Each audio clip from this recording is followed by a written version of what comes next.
Okay, maximizing information resources for profit. We're going to be talking about our final thoughts and your back end. Now, the reason you're creating these resources and you're giving them away is so that you can profit, so that you can continue to create leverage and the kind of income streams that will create leverage for you, that you can build autopilot income streams and have sales coming to your website or sales coming into your marketing funnel that you don't have to work for. And we've talked about this in a number of different ways. So you'll probably want to know, now that you've completed this course, what should you be doing? What's the next step? And that next step is going to be for you to plan out your back end. What's going to happen? What do you want to happen to get the buyer to your goal? Are you going to send them emails on a daily basis or an every other day basis? Are you going to have workshops that you're going to sell your product on?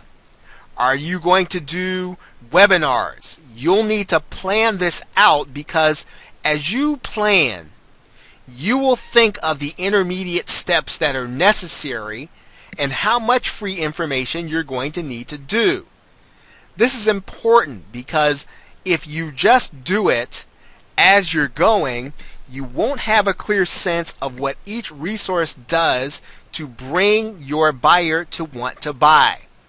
That's the most important thing, planning it out, having a direct, focused plan that really is designed to drive people in order to buy. Now, if you don't have a plan right now, you can always go back to what you're doing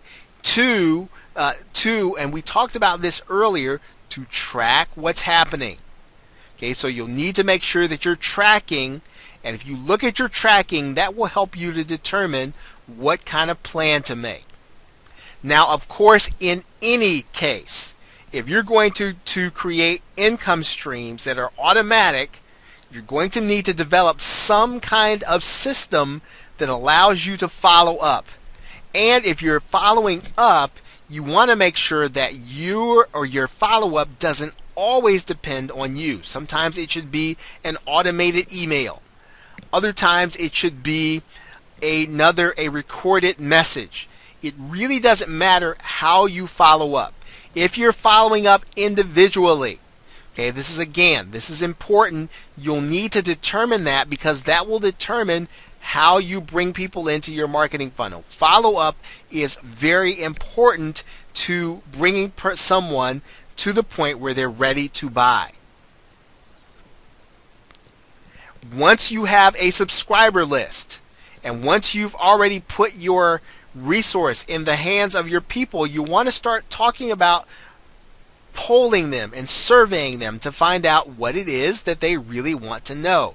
What is it that they really have a desire or having a problem with that you might have the expertise in answering?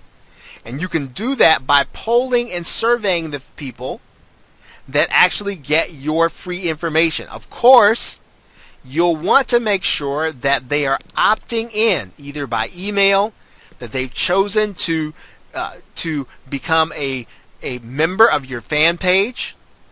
Okay, whatever the case is, you'll want to poll and survey the people who are following you, because that will determine what kind of free or paid information product you'll want to give them next. And remember, the key to bringing somebody into your marketing funnel is interaction. However, you need to do that. You'll want to do that in a way that does not make you a slave to having to talk to people when you should be producing the kind of value for all of your customers.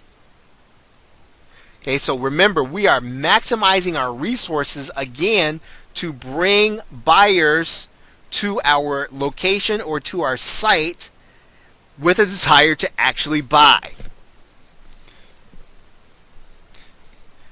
Okay, so with that, thanks, and I will see you in the next video.